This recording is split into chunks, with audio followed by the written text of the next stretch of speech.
The biggest thing for me is her love.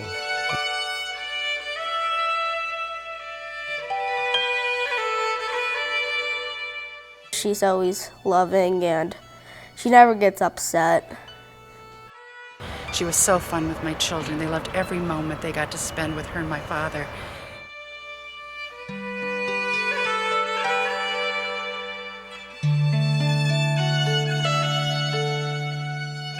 You know, how she would, make sure everybody was happy, not just one person. She was always positive. She's very joyful. Can't describe it. I don't know what she'd be like, that angel mom.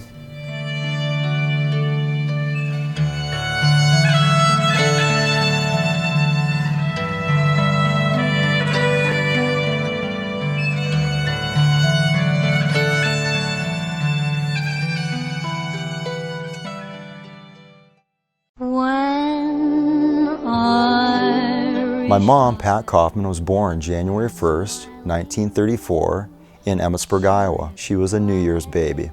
Her mom was Irish and her father, Arthur, was Polish. She was raised by her mother and my great-grandmother, who were very strong Irish women, very independent. Her father and Grandma Helen, which is her mom, weren't married very long. But she reconnected with her father years later and started to form that bond with him that she never had. The world seems bright and gay, and when Irish eyes are smiling, sure they raised her right. She was raised right and raised her kids, and we're all still around and everything's good.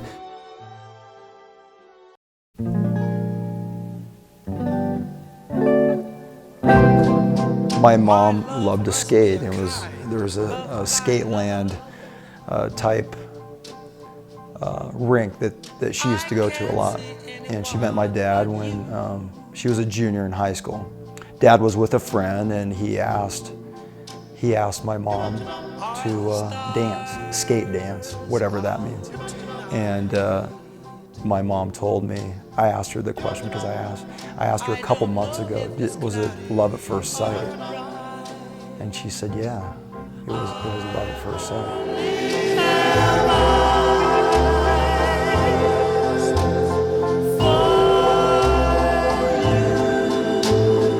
So they got married at a young age, right out of high school, and then started having kids. The moon may be high, but I can't see a thing in the sky. I only have eyes for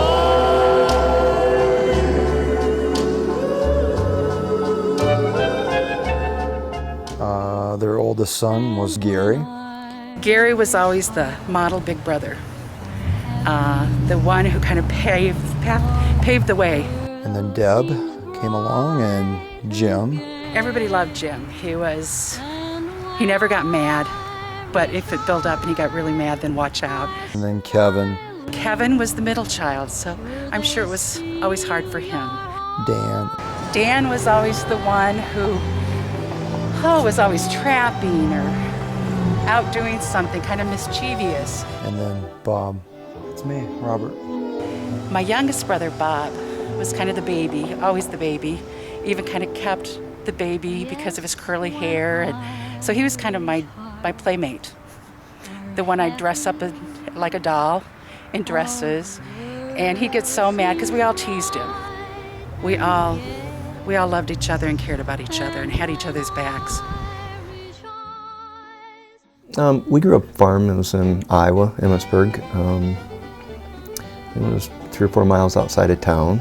Growing up there, it was the farm that my great-grandmother and great-grandfather built.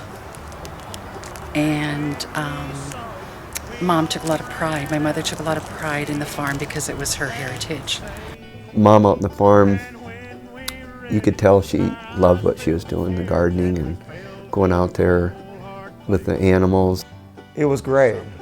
It's what I knew. It was great because Mom and Dad made it great for us. We did a lot of farm work. We had corns, beans, pigs, some horses. Growing up when I was little, we had chickens and bunnies and rabbits, and it was huge gardens where we'd go out and plant and eat the stuff right out of the garden, wipe the dirt off and just eat it that way. We had horses and lots of space to run and be creative and fight. We played a lot. We had a lot of, there were groves, 1,300 acres where there was corn, walking beans. We walked beans as children and learned how to work hard. Out plowing the fields midnight during the school day, or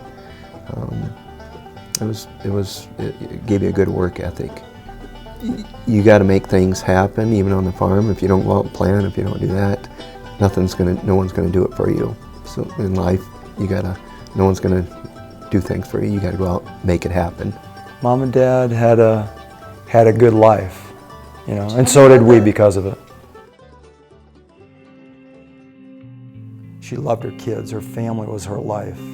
She raised 6 kids. That was a job and a half there, running them from school to feeding to sports to dance. She was pretty much the disciplinarian. My mom ran the show, even though my father thought he was in charge. Mother was always the one in charge. Mother always pulled it together. Just watching, you know, being around her and seeing how she interacted with all of her kids and grandkids, and being that mother hen, not only with her grandkids but her own kids as well. My mother's legacy is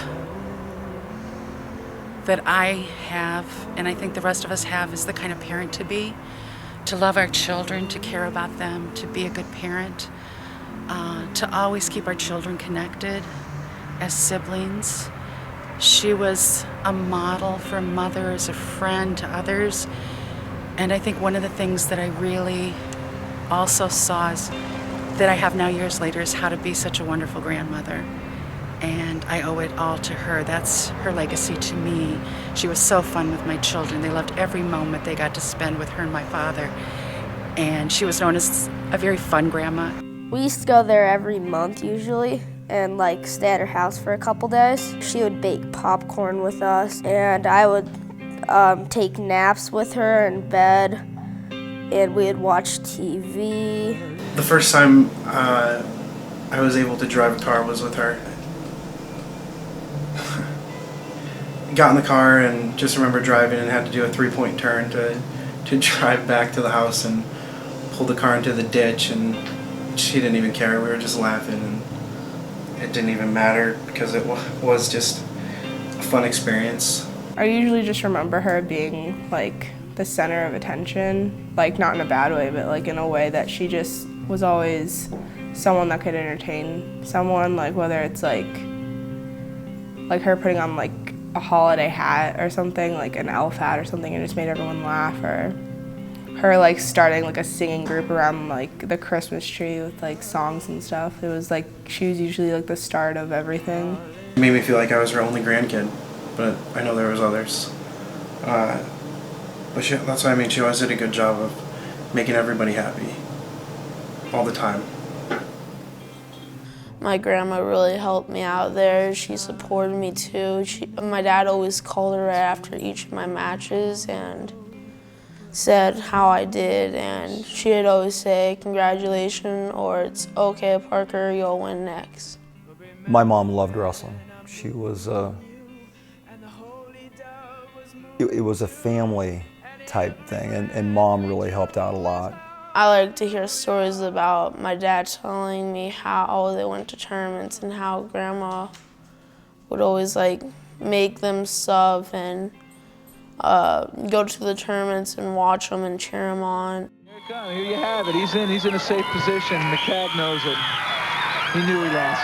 And so there you go.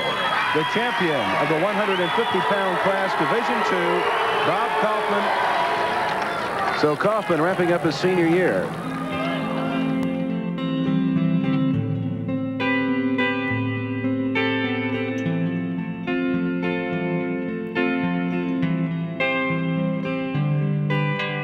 I remember when I was a kid, and I think we were in wrestling, and I was sore, feeling bad, and she'd give you back rubs.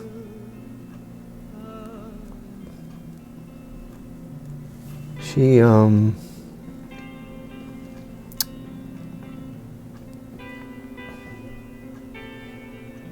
know, she was just a good mom.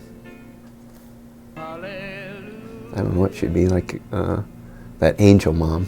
I feel really lucky to have her as my mom. Poor Tom Moore was living now, he'd make us understand. No one can do him justice like old McNamara's band. Mother was always the peacemaker and on top of everything as Dad was out in the field or doing something else. And the house was filled with always something baking and Mom cooking. Mom was a great cook. And when we were young, she would make these wonderful cinnamon rolls and caramel rolls, and she was a baker. She was fantastic. I don't know where she learned it. I don't know if she learned it from Grandma Helen or who, but she's a really good cook. She's always had love for animals. You know, when she was little, she had dogs and cats, and always had horses. We all rode horses and this and that, and when Mom came down to visit, we had Freeway for a long period of time, a little Cocker Spaniel, and Huey now, and Shake. Huey and Mom really became buddies. She would call when she would go back to Iowa and say, "Hey, how's Huey doing? What's going on?" And it's one of her first questions. Not that she didn't love the kids, because she did, but she wanted to know how Huey was doing. She had a nice little connection. I remember she started talking about getting into real estate, and I was like, "Go for it, Mom." Because back then when she was doing it, there wasn't a lot of women. It was mostly guys because the town was so small, and you know, men dominated the real estate. And she got got her license, and she was so proud of it. She ended up starting her own company, and everybody was like, "Oh, you can't do it. You're a woman. You know, all the guys are dominating the real estate. You know, they've been around forever. No one's going to use you." And she was so proud of starting her own company, and we all were too. And all of a sudden, all the people started going to her. And then her business just kept booming and booming. I mean, she was on it, climbing hills so fast. It was great, and she was excited, and it was funny because, you know, she'd been a housewife working, and all of a sudden, this whole new thing in her life. And it was like, gosh, you know, anybody can do anything. That's what inspires you.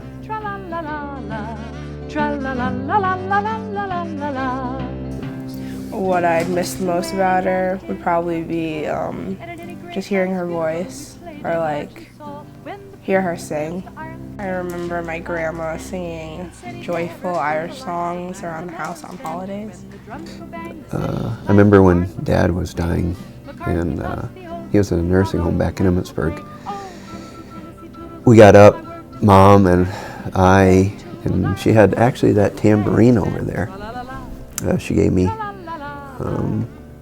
And we got up in front of all the old people in the nursing home and sang McNamara's band, and a whole bunch of songs, and there's probably 10, 15 old people out there, and everybody's walking through looking, but just loved singing Irish songs. She just loved singing them in front of everybody, and it just, like she was so happy, just her eyes lit up, and everything, you know, she loved just the Irish stuff. Just, it was like her dream to sing Irish songs. It was great to listen to her, because when she sang them, it would bring it out in her spirit. She was so excited about it, and she had that. And like I said, I just talked to her, I think it was yesterday, and she's laying there in a hospital bed, and still singing it. And she just hardly can talk, you know. And still, we sang McNamara's band, and she just kept singing. It was fun. Oh, my name is McNamara. I'm the leader of the band. Although we're few in number, we're the finest in the land. We play at all the weddings and at every fancy ball. And when we play at funerals, we play the best of all. Oh, the drums go bang and the cymbals clang and the horns they toot away. McCarthy and the overture, while I the pipes will play. Oh, Tennessee, the leaders of the band. A pleasure to old Ireland is next in their band. Ba-bum, ba-bum, ba-bum, ba-bum, ba-bum, ba-bum, ba-bum, ba-bum, ba-bum, ba-bum. Just, I think till the day she dies, she'll be singing that, and after. She has a very, very strong faith. Her mother, Grandma Helen, was wonderful. Just a beautiful person, very religious, and because of that, it rolled over to my mother, who was very, very religious. There was a grove of trees that I remember playing in, and Mom had made a Virgin Mary. I had Dad made a Virgin Mary statue out there, a little shrine. Mom and Dad used to come out here every winter for a while, and one of the places that she came here was a park. They had on Easter, they had a Sunday service out here, so we'd bring her down here to the park, and right over on this hill over here, she'd sit, and then they had all the denominations over there that'd be there, and it was they called it the Easter sunrise service, and the fountain was on all the time that they had going on while I was here, and it was beautiful. We'd come down, and Mom, Dad would come to that, and then after Dad passed away, Mom would still come down to the fountain, and she loved coming to the Easter sunrise service. This was cool because they had probably 1,000 people sitting on that hillside with all the different denominations speaking and singing and all that.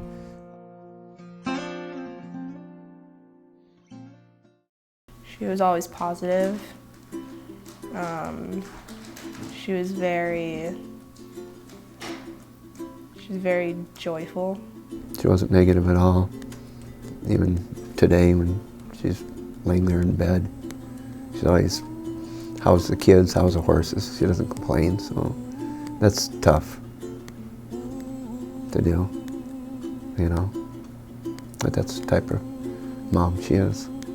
When Dad would announce in 2 hours, it's time to go, we're going on vacation, Mother would magically organize everything and get ready, and get everything ready, get us all 6 organized to go, and all the food, and she wouldn't complain because it was always an adventure wherever we went. Her personality was the funny thing. Like, she was like a fun kind of like person. Like, the things she said were pretty funny. Yeah, she was the main reason why people would be like laughing or having fun. Her personality I like the most because she's always loving and she never gets upset. She always wants to do something with you and stuff. Her personality was unbelievable. Everybody loved Pat Kauffman. Everybody loved Pat Kauffman. You know, how she would, make sure everybody was happy, not just one person. The biggest thing for me is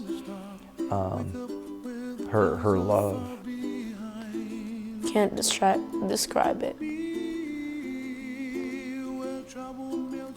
I'm gonna miss her.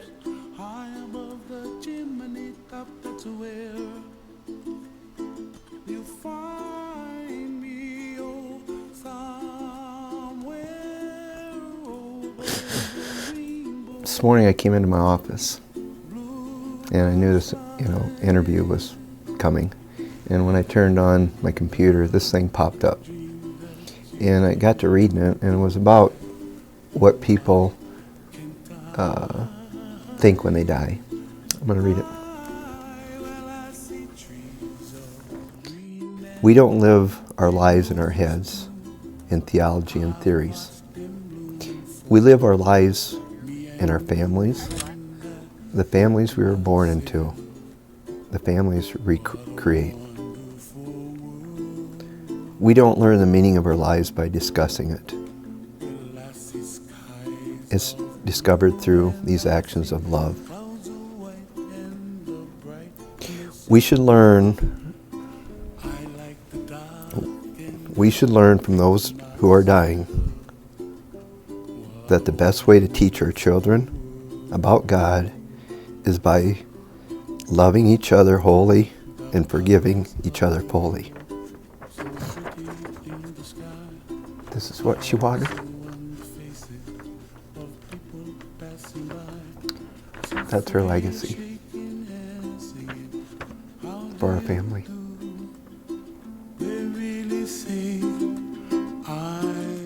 Everybody's flowing towards Mother right now.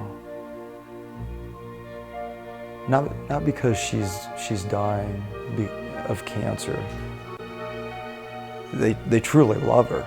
They truly love her, and they want to say their goodbyes. She's going to be missed. She's just a wonderful person.